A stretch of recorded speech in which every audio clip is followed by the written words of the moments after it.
Praise the Lord. ஹல்லேலூயா. ஆண்டவரும் இரட்சகருமாயிருக்கிற இயேசுவின் நாமத்தில் உங்கள் யாவருக்கும் அன்பின் வாழ்த்துக்கள். இந்த மார்ச் மாதம் இந்த முழுரவு ஜெப கூட்டத்திலும் உங்கள் நடுவில் வரவும் ஆண்டுடைய வார்த்தைகளை பகிர்ந்து கொள்ளவும் ஆண்டவர் பாராட்டின எல்லா இரக்கங்களுக்காக கர்த்தரை மகிமைப்படுத்துகிறேன். இந்த கனமான ஊழியத்தை மிகுந்த பிரயாசத்தின் மத்தியிலும் செய்து வருகிற வாசனனுக்காக அக்கா பிள்ளைகள் ஊழியத்தில் இணைந்திருக்கிற எல்லா பரிசுத்தவான்களுக்காக நான் கர்த்தரை மகிமைப்படுத்துகிறேன். கர்த்தர் நல்லவர். ஹல்லேலூயா. கர்த்தர் நல்லவர். வந்திருக்கிற ஒவ்வொரு ஊழியர்களுக்காக நான் ஆண்டவரை மகிமைப்படுத்துகிறேன். விசேஷமாக பிரதீப் பாஸ்டருக்காக, ஆன்டிக்காக நான் கர்த்தரை துதிக்கிறேன். கர்த்தர் நல்லவர். ஒரு நிமிஷம் நம்முடைய கண்களை மூடலாம் வேகமாய். இனி கொஞ்சம் கவனமாக இருங்க. எல்லோரும் கண்ணை மூடுங்க. கொஞ்சம் இடம் விட்டு ஒதுங்கி கொஞ்சம் வழியில் உட்காராமல் கொஞ்சம் நல்ல வாய்களை திறந்து உற்சாகமாக உங்கள் சத்தம் உங்கள் காதுகளில் கேட்குற மாதிரி ஒரு ஸ்தோத்திரம் பண்ணி உங்களை நீங்களே உற்சாகப்படுத்தி கொள்ளுங்கள். Thank you Lord. வாய்களை திறங்க, ஸ்தோத்திரம் பண்ணி ஜெபம் பண்ணுங்க. நமக்கு முன்னாடி நேரம் இல்லை. Thank you Jesus. ஒரு ஸ்திரீ 10 வெள்ளிக்காசில் ஒரு வெள்ளிக்காசை தொலைத்து போட்டாள். தொலைத்தாலும் ஒரு நற்செய்தி. தொலைந்தது வீட்டுக்குள் தான் தொலைந்தது. தொலைந்தவைகள் எல்லாம் நமக்குள் தான் தொலைந்திருக்கிறது. ஏதேனில் ஆதாம் தொலைந்தான். நமக்குள் தொலைந்ததை கண்டுபிடிப்பது எளிது. கொஞ்சம் வாய் தரங்க, பேசுங்க, உங்களை நீங்களே உற்சாகப்படுத்தி கொள்ளுங்க. வேகமாய் சகோதரிகள் வாய்கள் எல்லாம் திறங்க. சகோதரர்கள் கொஞ்சம் வாய்கள் எல்லாம் திறங்க. விளக்கை கொளுத்தி வீட்டை பெருக்கி அவள் தேடினாள். தேடின போது அதை கண்டுபிடித்தாள். எதையெல்லாம் தொலைத்தோமோ அதெல்லாம் நமக்குள் தான் தொலைந்திருக்கிறது. Whatever it may be, அது நமக்குள் தான் தொலைந்திருக்கிறது. தொலைந்தவைகள் நமக்குள் தொலைந்திருக்கிற வரையிலும் அதை லகுவாக கண்டுபிடிக்க முடியும். இன்னும் கொஞ்சம் சத்தத்தை உயர்த்தி, உணர்ச்சி வசப்பட வேண்டாம், ஆனால் சத்தத்தை உயர்த்தி எல்லாரும் ஜெபிக்கலாம். லெஹாம்சி கபாராட்டூசியஸ். Thank you Jesus. பலன் தாருன்னு கேளுங்க. ஹல்லேலூயா, ஹல்லேலூயா. வாய்களை திறப்போம். 2 நிமிஷம் ஜெபிக்கலாமே. சேரில் உட்காந்துருக்கிறது மெத்தனமாக இருக்கா உங்களுக்கு? கொஞ்சம் சேரில் உட்காந்துருந்தாலும் உங்களை நீங்களே எடிஃபை பண்ணிக்கோங்க. கொஞ்சம் வாய்களை திறந்து ஹல்லேலூயா.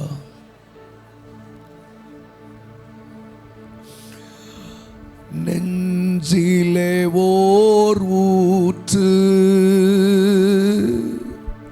நதியாய் பாயுதையா. நெஞ்சிலே ஓர் ஊற்று நதியாய் பாயுதையா. மனிதர்கள் மூழ்கணுமே, மறுரூபமாகணுமே. எல்லா மனிதர்கள் மூழ்கணுமே, மறுரூபமாக. நீங்க பாடுங்க. நெஞ்சிலே ஓர் ஊற்று நதியாய் பாயுதையா. நெஞ்சிலே ஓர் நதியாய் பாயுதையா. மனிதர்கள் மூழ்கணுமே, மறுரூபமாகணுமே. எல்லா மனிதர்கள் மூழ்கணுமே, மறுரூபமாகணுமே. ஹல்லேலூயா, ஹல்லேலூயா. கை உயர்த்தி பாடுங்க. ஹல்லேலூயா, ஹல்லேலூயா.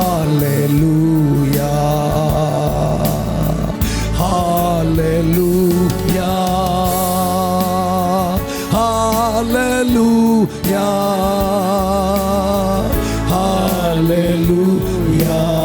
Shakaparatusia telaba. எனக்காக மரித்தாரே, என் பாவம் சுமந்தாரே,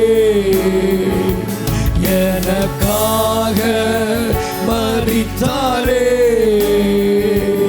என் பாவம் சுமந்தாரே. ஒரு தாய் தேற்றுவது போல் தேற்றுவார். ஒரு தாய் தேற்றுவது போல் என் நேசர் தேற்றுவார். ஹல்லேலூயா, ஹல்லேலூயா. ஒரு 2 நிமிஷம் ஆராதிப்போம். Hallelujah, Hallelujah,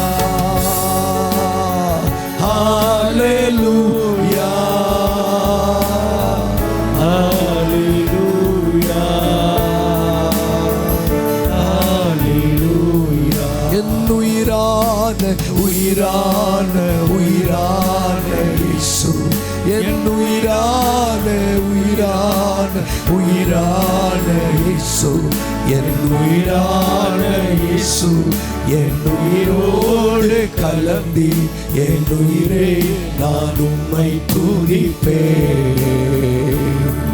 என் உயிரே நான் உம்மை துதிப்பேன். என் உயிரான உயிரான உயிரான என் உயிரான உயிரான உயிரான இயேசு, என் உயிரான இயேசு, என் உயிரோடு கலந்தி என் உயிரே நான் உம்மை துதிப்பேன். என் உயிரே நான் உம்மை துதிப்பேன். ஆவியானவரே,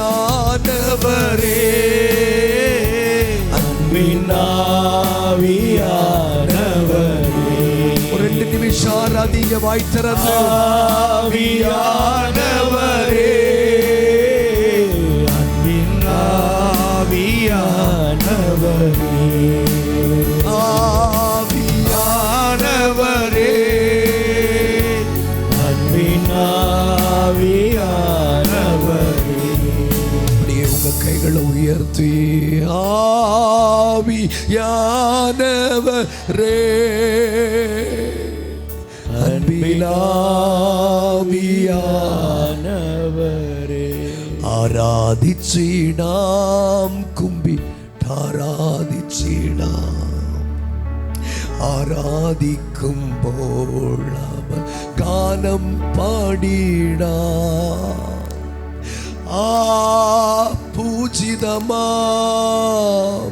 ரட்சாநாமம் வாழ்த்தி பாடாமா, பதமலரில் தாணு வீணு வர்ணிச்சிடாம் ஆத்மநாதாஞா നിന്നിൽ ചേരേണം എൻ മനസ്സിൽ നീതാൻ വാഴേണം. கைகளை உயர்த்தி ஆண்டவருடைய வார்த்தைகள் நமக்கு முன்பதாக வருவதற்கு நம்மை ஆயத்தப்படுத்திக் கொள்வோம். ப்ளீஸ்.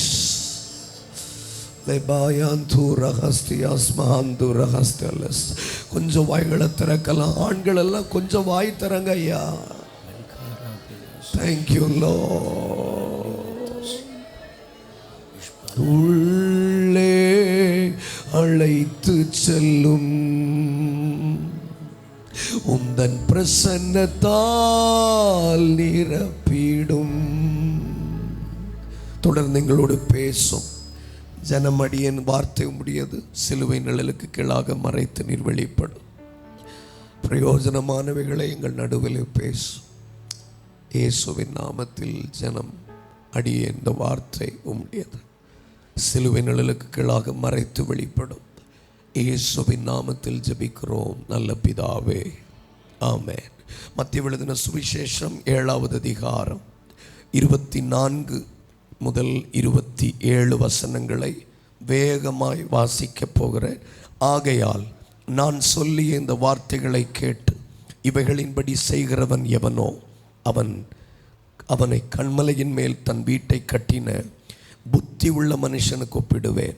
பெருமழை சொரிந்து பெருவெள்ளம் வந்து காற்று அடித்து அந்த வீட்டின் மேல் மோதியும் அது விழவில்லை, ஏனென்றால் அது கன்மலையின் மேல் அஸ்திபாரம் போடப்பட்டிருந்தது. நான் சொல்லிய இந்த வார்த்தைகளை கேட்டு இவைகளின்படி செய்யாதிருக்கிறவன் எவனோ அவனை தன் வீட்டை மணலின் மேல் கட்டின புத்தி இல்லாத மனுஷனுக்கு ஒப்பிடுவேன். பெருமழை சொரிந்து பெருவெள்ளம் வந்து காற்று அடித்து அந்த வீட்டின் மேல் மோதின போது அது விழுந்து முழுவதும் அழிந்தது என்றார். ஒரு நிமிஷம் இந்த வார்த்தைக்காக நம்ம ஆண்டவரை ஸ்தோத்திரம் பண்ணுவோம். கொஞ்சம் நீங்கள் கனெக்ட் ஆகுங்க ப்ளீஸ். கொஞ்சம் வாய்களை திறந்து நீங்கள் ஜெபிக்கலாம்.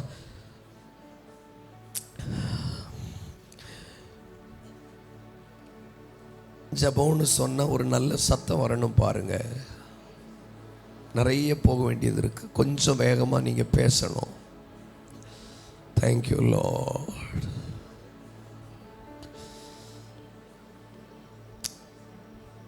பரிசுத்த ஆவியானவருடைய ஒத்தாசை ஆளுகை எங்களுக்கு தேவை. Holy Spirit, Holy Spirit. அபிஷேகம் பெற்றவங்க அந்நிய பாஷையில் 2 வார்த்தை பேசுங்களேன். எல்லாம் கேட்டு கேட்டு வாங்க வேண்டிய ஒரு சூழ்நிலையில் இருக்காதீங்க. ரம்சகே பராட்டூசியஸ் லிகா பராட்டூ செட்டலே பேகோ ஜட்டலா மசியாட்டா. தேங்க்யூ, தேங்க்யூ அப்பா. தொடர்ந்து எங்களோடு பேசும். நாம் வாசிக்க கேட்ட வேத பகுதி 2 விதமான வசனங்கள். ஒன்று, கன்மலையின் மேல் தன் வீட்டை கட்டின புத்தி உள்ள மனுஷன். 2வது, மணலின் மேல் தன் வீட்டை கட்டின புத்தி இல்லாத மனுஷன். 2 விதமான வீடை இயேசு சொல்லுகிறார். ஒன்று கன்மலையின் மேல் கட்டப்பட்ட வீடு, இன்னொன்று மணலின் மேல் கட்டப்பட்ட வீடு. டீ குடித்த மாதிரியே தெரியலையே. ரைட், பக்கத்தில் கை கொடுத்து சொல்லுங்கள், இன்னும் ஒன்றும் சாதிக்கலையே நம்ம. நல்லா சொல்லுங்கள். இல்லைன்னா சுடுதண்ணியாவது மூஞ்சில் பிடிச்சி ஊற்றி சொல்லுங்கள், ஒன்றும் சாதிக்கலையே. என்ன டயர்டு வேண்டி கிடக்கு கேளுங்க, ஒன்றும் சாதிக்கலையே. பக்கத்தில் பார்த்து சொல்லுங்கள், ஒன்றும் சாதிக்கலையே, தொடங்கவே இல்லை நம்ம இன்னும். ஒன்று கன்மலையின் மேல் கட்டப்பட்ட வீடு, இன்னொன்று மணலின் மேல் கட்டப்பட்ட வீடு. நீங்கள் மணலின் மேல் கட்டப்படுகிற வீடை பற்றி நம்ம எல்லாருக்கும் தெரியும். வேகமாய் கட்டப்படக்கூடிய தன்மை கொண்டது. வேகமாய் கட்டப்படக்கூடிய தன்மை கொண்டது தான் மணலில் கட்டப்பட்ட வீடு. நம்ம பீச் ஓரங்களெல்லாம் நீங்கள் பார்த்தீங்கன்னா மண் வீடு எவ்வளோ வேகமாக கட்ட முடியும்னு உங்களால் கண்டுபிடிக்க முடியும். மணலில் மேல் கட்டப்படுகிற வீடுகள் ரொம்ப லாபகரமாய் ரொம்ப லகுவாக கட்டப்பட முடியும். ஆனால் கற்பாறையில் கட்டப்படுகிற வீடுகள் மிகுந்த தாமதமாய் கட்டப்படும். வேலை ரொம்ப ஸ்லோவாய் கட்டப்படும். கவனியுங்கள், 2 விதமான வீடுகளை ஆண்டவர் நமக்கு முன்பதாக அடையாளப்படுத்தி யார் யாருடைய வாழ்க்கையெல்லாம் மிகுந்த தாமதமாக மிகுந்த பொறுமையாக எதிர்பார்த்ததை விட ரொம்ப மெதுவாக கட்டப்பட்டு வருகிறேன் என்று சொல்லுகிற அத்தனை பேரையும் ஆண்டவர் கற்பாறையின் மேல் கட்டி கொண்டிருக்கிறார் என்பதை நாம் விசுவாசிக்க வேண்டும். வேகமாய் வேகமாய் வளர்ந்து வருகிற ஊழியங்களின் நடுவில், வேகமாய் வளர்ந்து வருகிற கட்டமைப்புகள் நடுவில் சிலரை கர்த்தர் தாமதமாய் கட்டுகிறார். ஆனாலும் கற்பாறையின் மேல் கட்டி வருகிறார். கற்பாறையின் மேல் கட்டி வருகிறார். ஒரு 3 வார்த்தைகளை நாம் கற்றுக்கொள்ள போகிறோம். கற்றுக்கொள்ளுகிறத கவனமாக கற்றுக்கொள்ள போகிறோம். நான் ஹோம்ஒர்க் முடிக்காமல் பிரசங்கம் முடிக்க மாட்டேன். அது 6 மணி ஆனாலும் சரி, நான் முடிக்க மாட்டேன். அதனால் நீங்கள் கவனிச்சே ஆகணும். மயக்கம் போட்டு விழுந்தாலும் உங்களை எழுப்பி உட்கார வச்சு நான் பிரசங்கம் பண்ணுவேன். அதனால் நானும் உயிரை பணையம் வச்சு தான் வந்திருக்கேன். அதனால் நம்ம ஏதாவது இன்னைக்கு ஆண்டவரிடத்தில் பெற்றுக்கொண்டே ஆக வேண்டும். எழுதுறவங்க எழுதி கொள்ளுங்கள். 1, நாம் எதினாலே கட்டப்படுகிறோம்? கண்மலையின் மேல் கட்டப்படுகிறோமா அல்லது மணலில் கட்டப்படுகிறோமா? எதினாலே கட்டப்படுகிறோம்? கொஞ்சம் பேசி பேசி வந்தால் எல்லாருக்கும் உற்சாகமாக இருக்கும். சொல்லுங்கள், எதினாலே கட்டப்படுகிறோம்? தமிழ் தெரியாதாம்மா? இங்கிலீஷ் மீடியமா? சொல்லுங்க, எதினாலே கட்டப்படுகிறோம்? எதினாலே கட்டப்படுகிறோம்? அடுத்து வாசிக்கலாம். 1 கொரிந்தியர் 3வது அதிகாரம் 10வது வசனத்தை வாசிக்கலாம். ப்ளீஸ் கொஞ்சம் சீரியஸா நீங்க இருங்க. 1 கொரிந்தியர் 3வது அதிகாரம் 10வது வசனம். எனக்கு அளிக்கப்பட்ட தேவ கிருபையின்படியே புத்தி உள்ள சிற்பாசாரியை போல் அஸ்திபாரம் போட்டேன், வேறு ஒருவன் அதன் மேல் கட்டுகிறான். நம்பர் 2, யார் நம்மை கட்டுகிறார்? 1 சொன்ன எதினாலே கட்டப்படுகிறோம். 2, யார் நம்மை கட்டுகிறார்? Who is building our life? நம்முடைய வாழ்க்கையை யார் கட்டுகிறார்? கொத்தனார் யாருங்கிறத வச்சே வீடை கணிச்சிடலாம். இல்லை, என்ன கொல்லணும்னு முடிவு ஒன்றும் இல்லையே. அப்படின்னா நேரமாக செய்திருங்க. நீங்கள் வச்சு கொள்ளாதீங்க. யார் நம்மை கட்டுகிறார் என்பது ரொம்ப முக்கியம். நீங்கள் சென்னை பகுதியிலெல்லாம் போனீங்கன்னா பெரிய பெரிய 45-50 மாடி கட்டடங்கள், அப்பார்ட்மெண்ட்ஸ் என்று சொல்லுகிறார்களே, அந்த பெரிய பெரிய மாடி கட்டடங்கள். எனக்கு தெரிஞ்ச ஒரு பிரதர் ஊழியத்தில், அவர் அந்த பில்டர்ஸில் தான் வேலை பார்த்தார். அப்பாசாமி பில்டர்ஸ் அப்படின்னு கேள்விப்பட்டாங்கன்னா, நான் பேசுகிறது புரியுதா உங்களுக்கு? அப்பாசாமி பில்டர்ஸ் அப்படின்னு கேட்டால், அப்பாசாமி பில்டர்ஸ் கட்டின பில்டிங் அப்படின்னு கேள்விப்பட்டா அந்த வீடையே பார்க்காம வீடை புக் பண்ணிடுவாங்களாம். அவ்வளவு குவாலிட்டி, அதாவது அவங்களுடைய தரம். அப்போ ஒரு பில்டரை வச்சே வீட்டை கணிக்கிறோம், அந்த வீடு நல்லா தான் இருக்கணும். அப்போ who is building our life? யார் நம்முடைய வாழ்க்கையை கட்டுகிறார்? நம்பர் 3, அவனவன் அதன் மேல் இன்ன விதமாய் கட்டுகிறான் என்று பார்க்க கடவன். எப்படி கட்டுகிறோம்? 3 வார்த்தைகளை சொன்னேன். என்ன வேடிக்கை மட்டும் பார்க்கக்கூடாது. என் கூட சொல்லி சொல்லி வந்தீங்கன்னா ஈஸியாக இருக்கும், லகுவாய் கற்றுக்கொள்ளலாம். எதினாலே கட்டப்படுகிறேன்? யார் என்னை கட்டுகிறார்? எப்படி கட்டப்படுகிறேன்? சொல்லுங்க, எதினாலே கட்டப்படுகிறேன்? யார் என்னை கட்டுகிறார்? எப்படி கட்டப்படுகிறேன்? எதினாலே கட்டப்படுகிறேன் என்பதற்கு என்ன சொல்ல போறீங்க? கண்மலையிலே கட்டப்படுகிறேனா அல்லது மணலிலே கட்டப்படுகிறேனா? 2வது, யார் என்னை கட்டுகிறார்? என்னை இயேசு கட்ட வேண்டும். எபேசியர் 2ஆம் அதிகாரம் வாசிக்க வேண்டாம், 20 முதல் 22 வசனத்தில் அப்போஸ்தலர்கள் தீர்க்கதரிசிகள் மூலமாய் கிறிஸ்து என்கிற மூலைக்கல்லின் மேல் நாம் ஒரு மாளிகையாய் இசைவாய் கட்டப்பட்டு வருகிறோம். கர்த்தர் நம்மை சரியான நபர்கள் மூலமாய் கட்ட வேண்டும் என்று விரும்புகிறார். நம்பர் 3, எப்படி கட்டப்படுகிறோம்? வேதத்தில் வாசிக்க போகிறோம். கவனிங்கள், இந்த 3 வார்த்தைகளை எழுதி கொண்டீங்கன்னு நான் நம்புகிறேன். நீங்கள் கற்பாறையின் மேல் கட்டப்பட்டு வருகிறதற்கு 3 அடையாளங்கள். 1, வாழ்க்கை ரொம்ப மெதுவாக போகிறதானால், வாழ்க்கையில் எல்லாமே தாமதமாகிறது, என் வாழ்க்கையில் எல்லாமே மெதுவாகத்தான் நகருகிறது என்பதை உணர்கிற ஒவ்வொருவரும் புரிந்து கொள்ள வேண்டும். கர்த்தர் உங்களை கண்மலையின் மேல் கட்ட விரும்புகிறார். He want to build your life in a rock. இதில் கட்ட விரும்புகிறார், கற்பாறையின் மேல் கட்ட விரும்புகிறார். மத்தேயு 7ஆம் அதிகாரம் 24ஆம் வசனத்தில் என்ன கவனிங்க, கண்மலையின் மேல் கட்டப்பட்ட வீட்டை பற்றி இயேசு சொல்லும்போது சொல்றாருன்னு, நான் சொல்லிய இந்த வார்த்தைகளை கேட்டு இவைகளின்படி செய்கிறவன் எவனோ. அப்படின்னா என்ன அர்த்தம்? ஆண்டவர் சொல்லிய வார்த்தைகளை கேட்டு ஆண்டவருடைய ஆலோசனையின் பிரகாரம் நடக்கிற ஒரு ஊழியம் ரொம்ப வேகமாக கட்டப்படாது. அமைதியாக இருந்தால் அமைதியாக இருந்துருங்க. ஆண்டவருடைய ஆலோசனையின்படி நடக்கிற எந்த ஒரு மனிதனுடைய வாழ்க்கையும் அவ்வளவு வேகமாய் நகர முடியாது. If you are instructed by somebody, நீங்கள் சிலருடைய ஆலோசனையின்படி நடக்கிறவர்களானால்.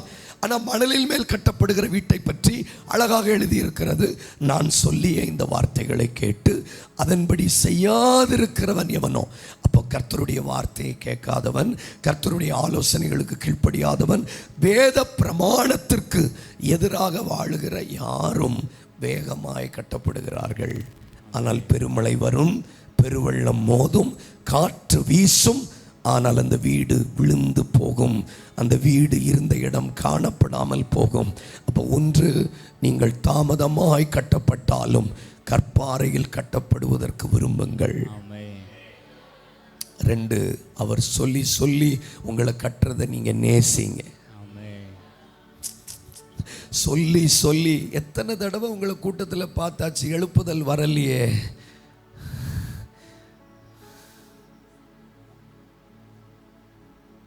நான் இப்போ சமீப நாட்களாக போகிற இடங்கள்லாம் சொல்லிகிட்டு இருக்கிறேன், எலியா மாதிரி நாம் சூறை செடியில் படுத்து கிடக்க, ஆண்டவர் ஒரு தூதனை அனுப்பி அப்பமும் தண்ணீரும் கொடுக்க, ரொம்ப செலவு வைக்கிற ஆட்களெல்லாம் ஆண்டவர் தூக்கிட்டா என்ன. நான் சொல்கிறது விளங்கல் எல்லாம் உங்களுக்கு. ரொம்ப சிலர்லாம் ஆண்டவருக்கு ரொம்ப செலவு. இவங்க சோர்ந்து சோர்ந்து போவாங்க, இவங்களை உற்சாகப்படுத்திக்கிட்டே இருக்கணும். இவங்களுக்கு ஃபீடு கொடுத்துக்கிட்டே இருக்கணும். அன்றைக்கி ஒரு சர்ச்சைக்கு போயிருக்கிறேன்னு சொல்கிறாங்க, 3 மாதத்துக்கு ஒரு தடவை வாங்க, பெட்ரோல் போட்ட மாதிரி இருக்குன்னு. அப்போ அதுக்கு அர்த்தம் என்ன? அது அது அது என்னென்னா, அவங்க அதில் பழக்கப்பட்டிருக்கிறாங்க. ஒரு தொடுதல் போதும் சார், 40 நாள் இரவும் பகலும் எலியா ஓடுனான்னு இருக்கு இல்லையா? அப்போ நீங்கள் ஒரு சைமல்டேனியஸ் ரன்னிங் நமக்கு தேவை. கொஞ்சம் கை உயர்த்தி ஒரு ஆமேன்னு சொல்லுங்களேன். நம்ம என்ன கற்றுக்கொண்டாலும் அர்த்தத்தோடு கற்றுக்கொள்வோம். நமக்கு முன்னாடி நேரம் இல்லை. தாமதமாய் கட்டப்பட்டாலும் என்னை கற்பாறையில் கட்டுங்க ஆண்டவரேன்னு கேட்கணும். நான் மெதுவாக தான் போகிறேன், புரிகிற மாதிரி தான் பேசுகிறேன். லேட் ஆனாலும் பரவாயில்லை ஆண்டவரே, என்னை கற்பாறையில் கட்டுங்க. லேட் ஆனாலும் பரவாயில்லை, லேட் ஆனாலும் பரவாயில்லை, என்னை கற்பாறையின் மேலே கட்டுங்க. தாமதமானாலும் பரவாயில்லை, என்னை கற்பாறையின் மேலே கட்டுங்க. அசண்ணே, ஒருவேளை ஊழியம் லேட்டாக கட்டப்பட்டாலும் பரவாயில்லை, என்னை கற்பாறையின் மேலே கட்டுங்க. 18 வருஷம் முடிஞ்சு போச்சுன்னு சொன்னாலும் பரவாயில்லை, என்னை கற்பாறையின் மேலே கட்டுங்க. 25 வருஷம் ஆனாலும் பரவாயில்லை, என்னை கற்பாறையின் மேலே கட்டுங்க. 2, சொல்லி சொல்லி என்ன கட்டுங்க. நான் உனக்கு போதித்து நீ நடக்க வேண்டிய வழிகளை உனக்கு காண்பிப்பேன், உன்மேல் கண்ணை வைத்து ஆலோசனை சொல்லுவேன்னு சொன்னது போல சொல்லி சொல்லி என்ன கட்டுங்க. சொல்லி சொல்லி என்ன கட்டுங்க. நான் வலதுபுறம் இடதுபுறம் சாயும் போது வழி இதுவேன்னு சொல்லி சொல்லி என்ன கட்டுங்க. என்ன சொல்லி சொல்லி கட்டுங்க. என்ன திருத்தி திருத்தி கட்டுங்க. என்ன அடிச்சு உதச்சி கட்டுங்க.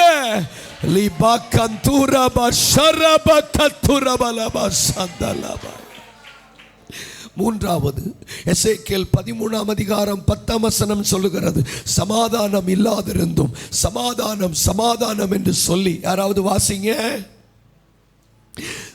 எசேக்கியேல் 13:10. சமாதானம் இல்லாதிருந்தும் சமாதானம் என்று சொல்லி அவர்கள் என் ஜனத்தை இது மோசம் போக்குகிறார்கள். ஒருவன் மண் சுவரை வைக்கிறான், இதோ மற்றவர்கள் சாரமில்லாத சாந்தை. அப்ப மண் சுவர் என்று இயேசு எதை சொல்லுகிறார்? நூதனமான உபதேசம். சொல்லுங்க, நூதனமான உபதேசம். சிலரெல்லாம் பார்க்கறதுக்கு எனக்கு சங்கடமா இருக்கு. ஏன்னா சோறே சாப்பிடாத மாதிரி இல்லை வந்து உட்கார்ந்துருக்கேம்மா. மண் சுவர் என்பது கள்ள உபதேசம், நூதன உபதேசம். அதுல வேற ஒருவன் சாரமில்லாத சாந்தை பூசுகிறானா. சாரமில்லாத சாந்தம் என்ன தெரியுமா? கொத்த வேலை செய்கிறவங்களுக்கு தெரியும். ஒரு சட்டி சிமெண்ட்டுக்கு 4 சட்டி மண், அதுதான் கலவை. எல்லாம் இங்கிலாந்தில் படித்த மாதிரிலாம் உட்காந்துருக்கீங்க. ஏன்னா ஒரு சட்டி சிமெண்ட்டுக்கு 4லிருந்து 5 சட்டி மண் சேர்க்கறது தான் சரியான கலவை. அந்த சிமெண்ட் பார்த்தாலே தெரியும் அது சரியான கலவை. அதை எடுத்து செவரில் எரிஞ்சாங்கன்னா அது ஒட்டும். ஆனால் நம்ம நம்ம நம்ம நம்ம கலவைலாம் என்னன்னா, ஒரு சட்டி சிமெண்ட்டுக்கு 10 சட்டி மண், அப்படிதான் கலவை. அப்படின்னா கலப்படம். அவர்கள் திராட்சரசம் தண்ணீர் கலப்பாயிற்று, அவர்களுடைய வெள்ளி களிம்பாயிற்றுன்னு ஆண்டவர் ஏசாயாவில் சொல்லி உண்மையுள்ள நகரம் வேசியாய் போயிட்டுன்னு சொல்றார். அதுக்கு என்ன அர்த்தம் தெரியுமா? சமாதானம் இல்லை, ஆனால் சமாதானம் சமாதானம் என்று சொல்லி மேற்பூச்சி செய்கிறவர்கள். என்ன செய்தாலும் தட்டி கொடுக்கிற உபதேசம், என்ன செய்தாலும் ஆதரிக்கிற உபதேசம். ஆனால் கடினமான உபதேசத்தில் கட்டப்படுகிறவர்கள் கண்மலையின் மேல் கட்டப்படுகிறவர்கள். கடினமான உபதேசத்தில் கட்டப்படுகிறவர்கள் எதில் கட்டப்படுறாங்க? வேக வேகமா வாங்க, கண்மலையின் மேல் கட்டப்படுகிறார்கள். அப்ப கண்மலையின் மேல் கட்டப்படுகிற வீட்டினுடைய 3 அடையாளங்கள் என்ன? தாமதமாய் கட்டப்பட்டாலும் என்னை கண்மலையின் மேல் கட்டும். சொல்லி சொல்லி கட்டுகிறது கண்மலையின் மேல் கட்டுகிற வீடு. கடினமாய் கட்டுகிறது கண்மலையின் மேல் கட்டப்படுகிற வீடு. சிலருக்கு கடிந்து கொள்ளுதல் பிடிக்கிறதில்லை, சிலருக்கு ஆலோசனை பிடிக்கிறதில்லை, சிலரை திருத்துவதை சிலர் நேசிப்பது இல்லை. எனக்கு அருமையான தேவனுடைய ஜனமே, தகப்பனே, தாயே, சகோதரா, சகோதரி, கடினமாய் கட்டப்படுங்கள். சின்னதா ஒரு தவறு செய்தாலும் சொப்பனத்திலே கர்த்தர் உங்களை எச்சரிக்கிறாரா? உங்களை கடினமாய் கட்டி கொண்டு வருகிறார் என்று அர்த்தம். சின்னதா ஒரு தப்பு பண்ணினாலும் சமாதானத்தை இழந்து போகிறீர்களா? கர்த்தர் உங்களை கடினமாய் கட்டுகிறார். என்ன மட்டும் ஏன் இப்படி கட்டுறீங்கன்னு கேட்கிறீங்களா? பெருமழை பெய்யும், பெருவெள்ளம் சொரியும், காற்று அதின் மோதியும் அந்த வீடு விழாது. இன்றைக்கு பகல் ஒரு தீர்க்க தரிசன சத்தமாய் இந்த ராத்திரி கொஞ்சம் கை தட்டி அபிஷேகம் பண்ணப்பட்டவர்கள் ஆவியில நிரம்பி அதல் கபல பௌரபா சம்தல் கபல பௌதனா. கண்ணமோடு தங்கச்சி, கண்ணமோடு. ஜோம் பண்ணுங்க, ஜோம் பண்ணுங்க, ஜோம் பண்ணுங்க. உங்க கை தட்டணும், உங்க வாய் ஆராதிக்கணும், உங்க இருதயம் விசுவாசிக்கணும். 2026 உங்கள் கேள்விகளுக்கான பதில். சிலரை கர்த்தர் கண்மலையின் மேல் கட்டுகிறார். இவ்வளவு தாமதம் ஏன்? என் கூட தொடங்கினவங்க எல்லாம், என் கூட ஆரம்பித்தவங்க எல்லாம் எங்கேயோ போயிட்டாங்களே. என் கூட தொடங்கினவங்க எப்படியோ போயிட்டாங்களே. ஒரு காரியத்தின் துவக்கம் அல்ல முக்கியம், ஒரு காரியத்தினுடைய முடிவு நல்லது. உன்னுடைய துவக்கம் அற்பமாய் இருந்தாலும் முடிவு சம்பூர்ணமாய் மாற்றும். இந்த பகல் ஒரு புதிய அபிஷேகத்தை சிலர் மேல் பரிசுத்த ஆவியானவர் கட்டவிழ்ப்பீராக. In the name of Jesus. லபா கத்துரபா ரப்தனமா சந்தரதனா.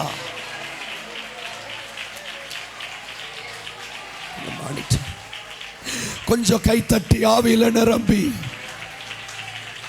Thank you Lord, thank you Lord, thank you Lord. Libara katosia talaba yantaraba albraham sikandalaba sandalaba. வேகமா நாம கற்றுக்கொள்ளத்தக்கதாக, வேகமா கற்றுக்கொள்ளத்தக்கதாக தேவ பிரசன்னம் இன்னும் எங்கள் ஜனத்தை ஆளுகை செய்வதாக.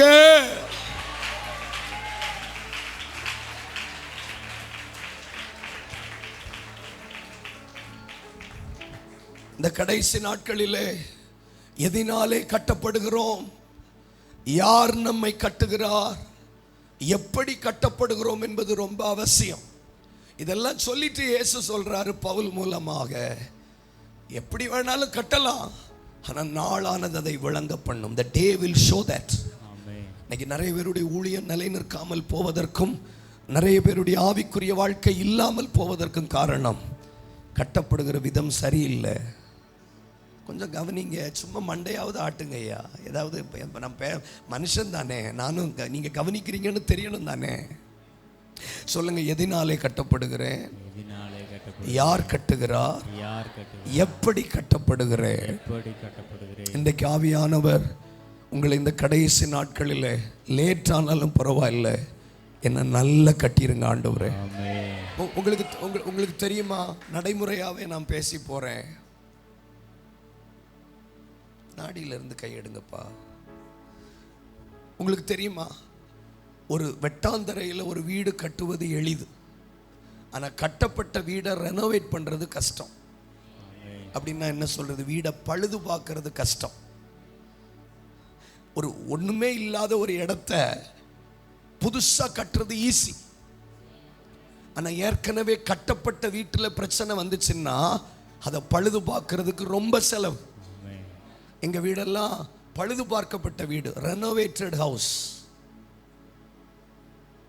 அப்படின்னா என்ன அர்த்தம்? ஒரு 35 வயசு 40 வயசு 60 வயசுக்கு பிறகு உங்களை திரும்ப கட்டணும்னா சிரமம். ஆனா கட்டப்படும் போதே நல்லா கட்டப்பட்டுட்டா. என்னுடைய ஜெபம்லாம் என்ன தெரியுமா? 24 வயசுல தான் கட்டப்பட்டேன். 24. எனக்கு ஏதோ ஒன்று பிரசங்கம் பண்ணிட்டு போறது எனக்கு ரொம்ப ஈஸி. நான் ஆண்டுகிட்ட கணக்கு கொடுக்கணும் பாருங்க. நீங்க மந்திரத்தில் மாங்காய் விழுன்னு வந்து உட்கார்ந்துருக்கலாம், ஆனால் நாங்கள் அப்படி இருக்க முடியாது. we need to give account. ஆண்டுகிட்ட கணக்கு கொடு. இத்தனை பேரை உன் முன்னாடி வந்து உட்கார வச்சிருந்தேன்னு நீ என்ன பேசுனேன்னு கேட்பார் சார், கேட்பார் அண்ணே. 24 வயசுல கட்டப்படுறது ரொம்ப சிரமம் சார், ரொம்ப சிரமம். அதனால இங்க இருக்கிற வாலிப பிள்ளைகளுக்கு சொல்றேன், கட்டும் போதே நல்ல கட்டப்பட்டுருங்க, கட்டப்படும் போதே நல்ல கட்டப்பட்டுருங்க. ஒரு காலகட்டம் வரும்போது நீங்கள் ஆச்சரியமான மாளிகையாக நீங்கள் தேவ சமூகத்தில் வந்து நிற்பீர்கள். ஆச்சரியமான மாளிகையாக, ஆச்சரியமான மாளிகையாக. எலாபா கந்தலாபாயா சதலா கத்தரா லேபாமா சந்தராதனா ரிபல் கபல பௌரபா சந்தல் கபல பௌதரபல. ஆண்டவர் எதற்காக நம்மை கற்பாறையிலே கட்டுறார்? எதற்காக அவர் நம்மை கட்டணும்? எப்படி கட்டப்படுகிறோம் என்பதை நம்ம ஏன் பார்க்கணும் அப்படின்னா 3 விஷயங்களுக்காக. ஒன்று, அதே பவுல் அப்போஸ்தலன் எழுதுகிறார் 1 கொரிந்தியர் 3:16, நீங்கள் உங்கள் சரீரம் தேவன் வாழுகிற ஆலயம். உங்கள் சரீரம் தேவன் வாழுகிற ஆலயம் அப்படின்னா என்ன? ஆண்டவர் எதற்காக நம்மளை இப்படி கற்பாறையின் மேலே தாமதமாய் கட்டுகிறார்? சொல்லி சொல்லி வந்தால் உங்களுக்கு ஞாபகம் இருக்குன்னு சொல்கிறேன், என் மேலே வருத்தப்பட்டுக்கிட வேண்டாம். எதற்காக தாமதமானாலும் கற்பாறையில் கட்டுகிறார்? எதற்காக சொல்லி சொல்லி கட்டுகிறார்? எதற்காக கடினமாய் நம்மை கட்டுகிறார் என்றால், ஜீவனுள்ள தேவன் நமக்குள் வாசம் பண்ணுவதற்காக. ஜீவனுள்ள தேவன் நமக்குள் வாசம் பண்ணுவதற்காக. நம்பர் 2, ஆவிக்குரிய நன்மைகளை சுமப்பதற்காக நம்மை கட்டுகிறார். To carry the spiritual blessings. ஆவிக்குரிய நன்மைகளை சுமப்பதற்காக கட்டுகிறார். 3வது, இந்த உலகத்தின் காற்றுகள், உலகத்தின் ஆசாபாசங்கள், இந்த உலகத்தினுடைய போராட்டங்கள் நம்மேல் மோதும் போது நிலை குலையாமல் இருப்பதற்காக கட்டுகிறார்.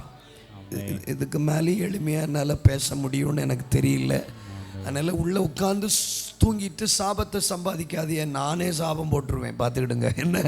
ஆமாம், ஏன்னா உயிரை கொடுத்து ஊழியம் செய்யும்போது கொஞ்சம் ரெஸ்பான்சிபிளாக இருக்கணும், அவ்வளோதான். கற்றுக்கொள்ள போகிறோம், வாசிக்கலாம். யோவான் 21:11 எவ்வளவு சீக்கிரம் முடிச்சு உங்களை அனுப்ப முடியுமோ அனுப்பிடலாம். தூங்குறதுக்கு தானே கூட்டத்துக்கு வாரிய என்ன. யோவான் 21:11 வாசிங்க அண்ணே. 1, சீமோன் பேதுரு படவில் ஏறி 153 பெரிய மீன்களால் நிறைந்த வலையை கரையில் இழுத்தான். சேர்ந்து அடுத்த வார்த்தையை படிப்போம். இத்தனை மீன்கள் இருந்தும் வலை கிழியவில்லை. இன்னும் சத்தமா படிங்க. இத்தனை மீன்கள் இருந்தும் வலை கிழியவில்லை. உற்சாகமே இல்லையே. இத்தனை மீன்கள் இருந்தும் வலை கிழியவில்லை. நான் ஒரு கேள்வி கேட்கிறேன், மீனுக்கு வலைக்கு அட்வர்டைஸ்மெண்ட் கொடுக்கிறாரா? என்ன சொன்னாலும் இப்படித்தான் ஐயா இருக்கீங்க. வலைக்கு அட்வர்டைஸ்மெண்ட் கொடுக்குறாரானே? இந்த நான் ஸ்கூல் படிக்கும்போது ஒரு அட்வர்டைஸ்மெண்ட் பார்த்துருக்கேன். எல்லாரும் இப்படி மீன் பிடிச்சிக்கிட்டு இருப்பாங்க. அப்போது ஒருத்தன் மட்டும், அவனுக்கு மீனே கிடைக்காது, ஒருத்தன் மட்டும் ஒரு குச்சி கொண்டு வருவான்.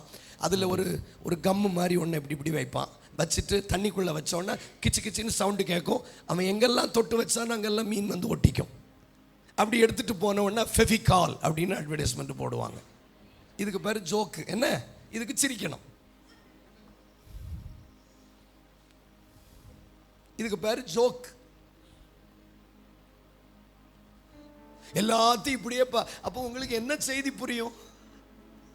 அதாவது எக்ஸ்பிரஷன் ஒன்று இருக்கு பாருங்களேன். ஒரு ஒரு ஒரு ஒரு ஒரு கலைநயமாக ஒன்று பேசினா சிரிக்கணும், பாரத்தோட பேசினா அழணும். ஆமாம் தானா? எல்லாத்துக்கும் நீங்கள் ஒரே மாதிரி இருந்தீங்கன்னா உங்களுக்கு என்ன புரியுதுன்னு நான் நம்புறது. எந்த ரோட்டில் வண்டி ஓட்ட, அப்போ ஒரு ஒரு ஒரு ஒரு ஒரு ஒரு விஷயத்தை காட்டிட்டே அந்த விஷயத்தை அட்வர்டைஸ்மெண்ட் போடுறாங்க. ஆமாம் தானா? மீன் பிடிக்கிறாங்க, மீன் கிடைக்கல, ஃபெவிகாலை ஊற்றிட்டு ஒரு குச்சியை வச்சோன்னா மீன் ஒட்டிக்குது. அப்போ ஃபெவிகால் உறுதியானது, திடமானது அப்படின்னு அட்வர்டைஸ்மெண்ட் கொடுக்குறாங்க.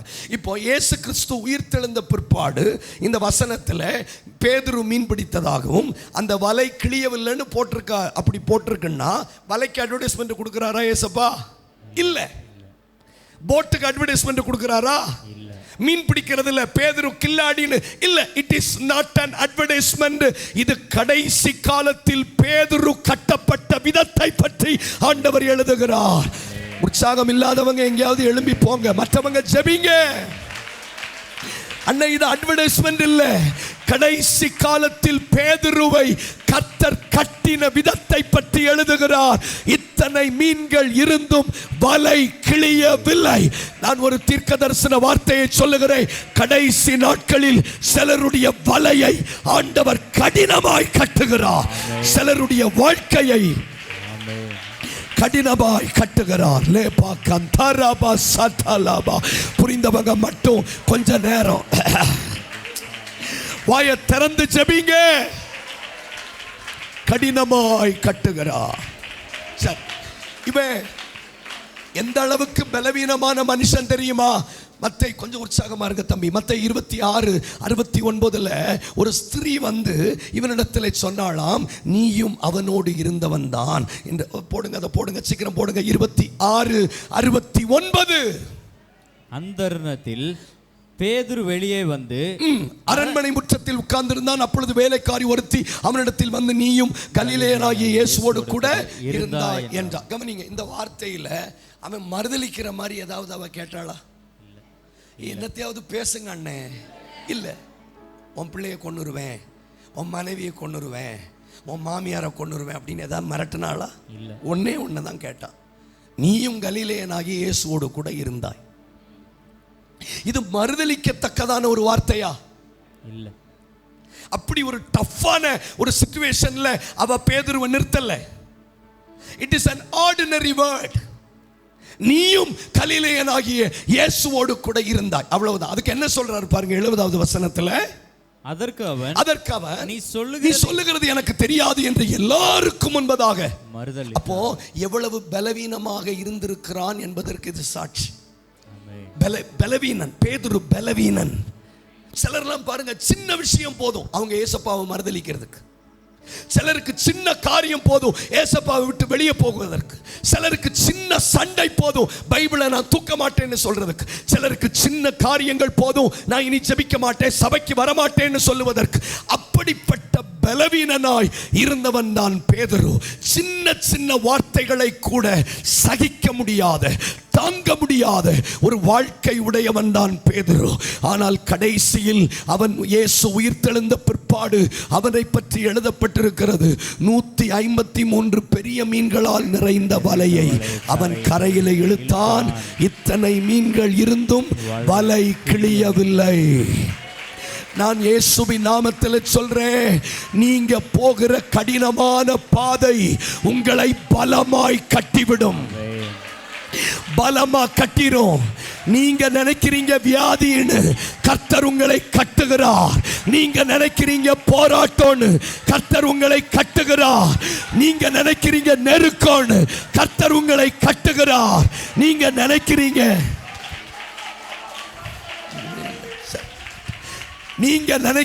போராட்டம்னு, கர்த்தர் உங்களை கட்டுகிறார்.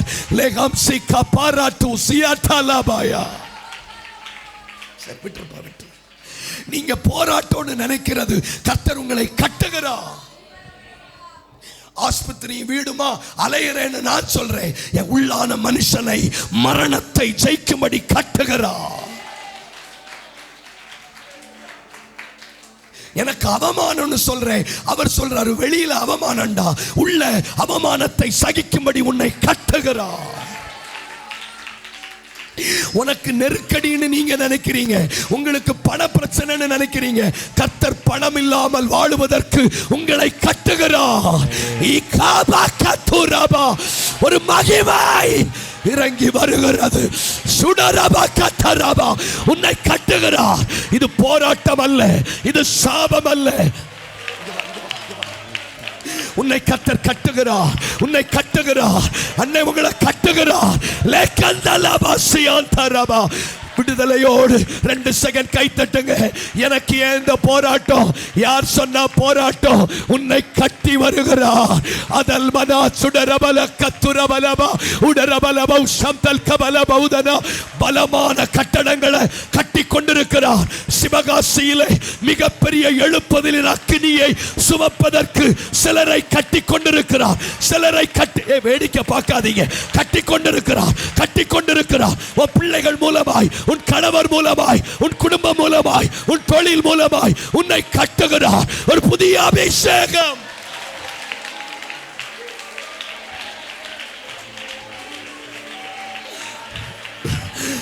கர்த்தர் கட்டும்போது சிமெண்ட் செங்கல் வச்சு கட்ட மாட்டார். உபத்திரவத்தில் கட்டுகிறவர், நெருக்கடியில் கட்டுகிறவர், பாடுகளில் கட்டுகிறவர்கள். நெருக்கடியில் கட்டுகிறவர். உபத்திரவத்தின் பாதையில் நீ கட்டப்பட்டு வருகிறாய், கட்டப்பட்டு வருகிறாய். பெரிய பெரிய தரிசனத்தை சுமக்கத்தக்கதாக கர்த்தர் உங்களை கட்டுகிறார். ரிபா கந்தலபாயா ஓரபாபா ஷரபாபா ரஹம்தலபாதானா. யார் சொன்ன போராட்டம்னு, யார் சொன்ன உபத்திரவம்னு, யார் சொன்ன நெருக்கடின்னு? கர்த்தர் உங்களை கட்டுகிறார். கர்த்தர் உங்களை கட்டுகிறார். கர்த்தர் உங்களை கட்டுகிறார். ஆஸ்பத்திரி வாசனையே தெரியாம வளர்க்கப்பட்ட நாங்கள் 2020 வருஷம் கொரோனா டைம்ல எங்க அப்பாவை மருத்துவமனையில் அட்மிட் பண்ண போது உயிருக்கு போராடி கொண்டிருந்த அந்த 3 மாதம் மரண வாசனையை நுகர்ந்தோம். ஆனா அந்த 3 மாதத்திற்கு பிறகு எப்படிப்பட்ட பிரச்சனைகளையும் தாங்குவதற்கான ஒரு கட்டமைப்பு. இனி ஆண்டவர் சொல்றார், இப்படி கட்டப்படுகிறவன் அவ்வளவு லேசில விட மாட்டான். அவ்வளவு லேசில கை தட்டினா நல்ல தட்டுங்க. ஒரு மகிமை.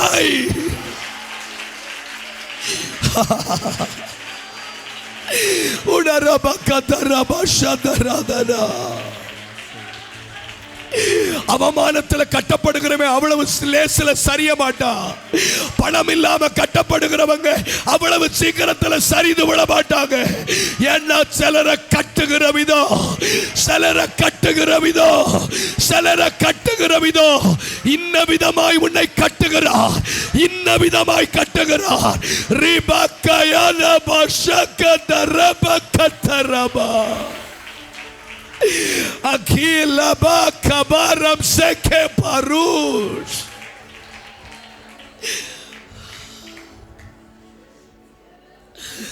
அண்ணே, நான் நினைக்கிறேன் நான் பாடுபடுறேன். ஆண்டவர் சொல்றார், நான் உன்னை கட்டுகிறேன்.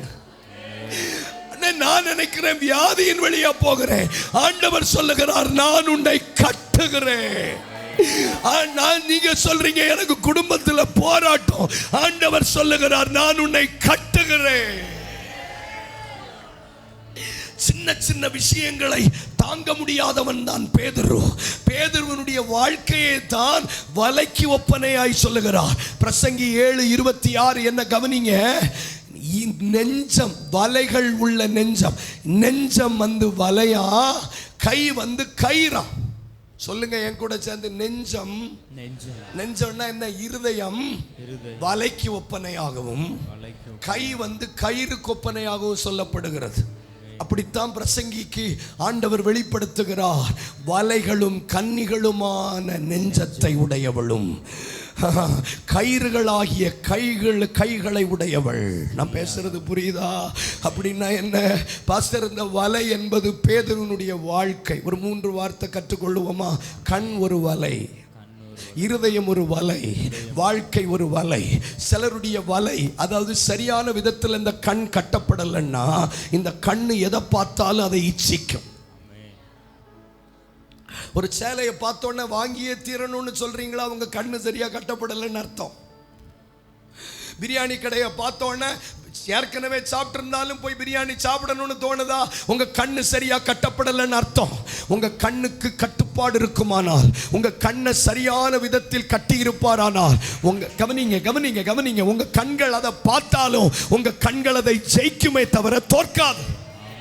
இயேசுனுடைய கண்கள் கட்டப்பட்ட விதம் வேற, மற்றவருடைய கண்கள் கட்டப்பட்ட விதம் வேற. மற்றவருடைய கண்கள் கட்டப்பட்ட விதம் என்ன தெரியுமா? எவீருவின் பிள்ளை செத்து போயிற்று, நீ போதகரை வருத்தப்படுத்த வேண்டாம் என்று சொன்னபோது இயேசு அதே கண்களாய் பார்த்து சொன்னார், பிள்ளை மரிக்கவில்லை, பிள்ளை நித்திரையாய் இருக்கிறது. சீசருடைய கண்கள் சொல்லிட்டு இன்னும் அறுப்புக்கு 3-4 மாதங்கள் செல்லும். இயேசு சொன்னார், இப்பொழுதே அறுவடைக்கு ஆயத்தமாய் இருக்கிறது. லாசருடைய சகோதரி சொன்னாள், செத்து 4 நாள் ஆச்சு, அவ கண்ணுக்கு அவ்வளவுதான் பலன். ஆனா இயேசு சொன்னார், லாசருவே வெளியே வா, நீ என் கூட பந்தி இருக்க போகிறாய். கண்கள் சரியாய் கட்டப்பட வேண்டும். சிலருக்கெல்லாம் ஒரு சினிமா போஸ்டர் போதும் அவங்கள விழத்தள்ளுறதுக்கு. உங்களுக்கு புரியாத மாதிரி இருந்துக்கிடுங்க. என்ன, சிலருக்கு ஒரு சினிமா போஸ்டர் போதும், சிலருக்கு ஒரு அட்வர்டைஸ்மெண்ட் போதும், சிலருக்கு ஒரு டெக்ஸ்ட் மெசேஜ் போதும் அவங்கள விழத்தள்ளுறதுக்கு. ஆனா சிலருக்கு எத்தனை நெருக்கடிகள் வந்த, ஏன்னா அவங்க கட்டப்படுகிற விதம் அப்படி. எனக்கு ஆச்சரியம், 17 வயசுல ஒரு 30 வயசுக்கு கீழே இருக்கிற ஒரு வாலிபன், ஒரு லேடி அவனை பாவம் செய்ய இழுத்த பிறகும் அவன் அந்த ஈர்ப்புக்குள் போகவில்லை. என்ன, பாடுகளில் கட்டப்படுகிறவன். ரசிங்க, என்ன, பாடுகளில் கட்டப்படுகிறவன். இருதயம் கட்டப்படுகிற விதம் சரியா இருக்குமானால் துர்ச்செய்தியை கேட்டாலும் உங்கள் இருதயம் பயப்படாது. ஆகவே தாவீது சொல்லுகிறார், எனக்கு விரோதமாய் ஒரு பாளையம் இறங்கினாலும் என் இருதயம் பயப்படாது, நான் கர்த்தர் மேல் நம்பிக்கையாயிருப்பேன், அவர் என் வலது பார்சத்தில் இருக்கிறபடியால் நான் அசைக்கப்படுவது இல்லை. சின்ன சின்ன விஷயத்தை தாங்க முடியாத சிலரை பெரிய பெரிய விஷயங்களை சுமக்க வைக்க போறார். திராணிக்கு மேல ஒரு அபிஷேகம்.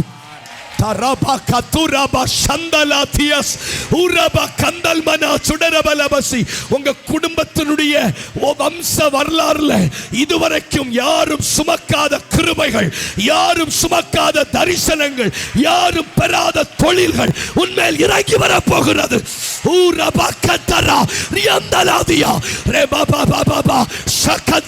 அந்த மகிமை இந்த ஜெனரேஷன்ல ஸ்தாபனங்களை நம்பி தராத கிருபைகளை, பொறுப்புகளை கர்த்தர் தரப்போகிறார். கைத்தட்டி ஆவியில நிரம்பி பெற்றுக்கொள்ளுங்க பார்க்கலாம். உங்களை நம்பி தரப்போகிறார், உங்களை நம்பி தரப்போகிறார். You will carry பெரிய பெரிய தரிசனங்களை சுமக்கிற அபிஷேகம், பெரிய பெரிய திட்டங்களை சுமக்கிற அபிஷேகம், பெரிய பெரிய திட்டங்களை சுமக்கிற. சின்ன சின்ன விஷயங்களை சுமக்க முடியாத உன் வாழ்க்கையில் பெரிய பெரிய தரிசனங்கள், டினாமினேஷனை நம்பி கொடுக்காதது, மனுஷர்களை நம்பி கொடுக்காதது, உங்கள் வலையை நம்பி கர்த்தர் கொடுப்பார். This is the year of big fishes. பெரிய மீன்கள், பெரிய மீன்கள், பெரிய மீன்கள், பெரிய மீன்கள், பெரிய மீன்கள், பெரிய மீன்கள், பெரிய மீன்கள், பெரிய மீன்கள், பெரிய மீன்கள், பெரிய மீன்கள், பெரிய மீன்கள், பெரிய மீன்கள், big fishes, big fishes, big fishes, big fishes, பெரிய மீன்கள், பெரிய மீன்கள், பெரிய மீன்கள். ஆண்டி, பெரிய மீன், பெரிய மீன், பெரிய பெரிய திட்டம். விடாதீங்க, விடாதீங்க, பெரிய பெரிய தரிசனம். லாபியா கட்டலா கட்டரா உடர ஹந்தலாதியா ரிபகந்துரபலக். வருஷங்களா சின்ன மீன் பிடிச்ச மாதிரி இல்ல, சின்ன மீன் பிடிச்ச மாதிரி. ஒரே ப்ராஜெக்ட் 15 வருஷம் 20 வருஷம் ஓடும், ஒரே தரிசனம் வாழ்நாளெல்லாம் ஓடும். அப்படிப்பட்ட பெரிய திட்டங்களை வலையில தரப்போகிறார். அநேகர் ஆச்சரியப்படுவாங்க, இவ்வளவு பிரச்சனை வந்தும் எப்படி விழாம இருக்கிறாங்க, இவ்வளவு நெருக்கடி வந்தும் எப்படி சுமக்கிறாங்க. சிவகாசியே கூடி வந்தாலும் கூட்டம் நடத்தக்கூடிய ஒரு கெபாசிட்டி, ஒரு அபிஷேகம். Fire! Fire! அக்கினி, நெருப்பு, நெருப்பு விழுகிறது, நெருப்பு விழுகிறது, நெருப்பு விழுகிறது. உடர கந்தலா யா ரப்சியா கட்டாலியா. Capacity capacity capacity capacity capacity capacity. அதுக்கு தான் இப்படி கட்டுறார், அதுக்கு தான் இப்படி கட்டுறார். நாளைக்கு வரும் பெரிய பெரிய திட்டங்களை நீ சுமக்க வேண்டியது இருக்கிறது. ஆயிரக்கணக்கில் ஜனங்கள் உன் சபைக்கு வருவார்கள். நீ பாராக்கட்டாக்கா ரியந்தலாபாயா உடரகதானா ரியந்தலாபா. இந்த பாலத்தில் டிராபிக் ஜாம் ஆகக்கூடிய அளவுக்கு காலங்கள் வரப்போகிறது. உன்னை கட்டட்டா. கையை தட்டுங்க. ஓ ஓ ரபாயா கபா ரகோட்டாகாயா அகியாலா ரியாகோஸ்வா ரியந்தலா. விடாதீங்க விடாதீங்க. இன்னைக்கு பார்க்கிற மாதிரி இல்ல. பெரிய பெரிய கட்டமைப்பு, ஃபயர், பெரிய பெரிய கட்டமைப்பு, பெரிய பெரிய தரிசனங்களோடு கட்டி வருகிறார், கட்டி வருகிறார், கட்டி வருகிறார்.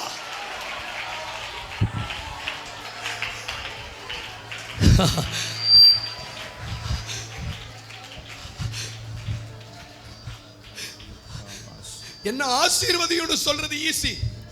நான் தர்றதை சுமக்க முடியுமா? It is easy. என்ன ஆசீர்வதியோடு சொல்றது ஈஸி. அவர் ஆசீர்வதிக்கிறத இந்த பாத்திரத்தில் சுமக்க முடியுமா சார்? என்கிட்ட கேட்டார், 30 நாள் உனக்கு மீட்டிங் தர்றேன், பேசுறியான்னு கேட்டார். அப்ப சொன்னேன் முடியாது முடியாது. அதான் சனகரிப்பு கேட்கிறான். 2000 குதிரைகளை உனக்கு தர்றேன், அதில் ஏறத்தக்கவர்கள் உனக்கு உண்டான சத்துரு கேட்கிறான். சத்துருக்கு தெரியுது நம்ம கெப்பாசிட்டி. 2000 ஆத்துமாக்களை உனக்கு தந்தா பராமரிக்கிறதுக்கு நம்ம கிட்ட ஆட்கள் இருக்காங்களா? அதுக்கு தான் முன்னாடியே நம்மளை கட்டுறார், அதுக்கு தான் கட்டுறாரு. 2 கோடி ரூபாய் ப்ராஜெக்ட் தந்தா நடத்துறதுக்கு ஆள் வேணும் இல்ல? ஏலா பாக்கந்து சட்டாலியா ஏலா மாசியா. 4 மாநிலத்தை தாரவார்த்து தந்தா அனுப்புறதுக்கு மிஷனரி வேணும் இல்ல? எங்க இதை நம்புறதுக்கே ஒரு விசுவாசம் வேணுங்க. இதை நம்புறதுக்கே விசுவாசம் வேணும். இதை பைத்தியத்தை போல நம்புறதுக்கே ஒரு கூட்டம் வேணும். காலத்தை பார்த்து வாக்குத்தத்தத்தை நம்புகிறவன் கர்த்தருக்கு தேவையில்லை. சூழ்நிலைகளுக்கு அப்பாற்பட்டு தேவனை நம்புகிற ஒரு சந்ததி.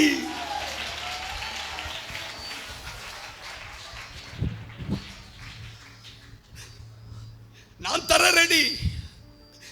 அதை சுமப்பதற்கான வலை நம்மிடத்துல வேணுமே.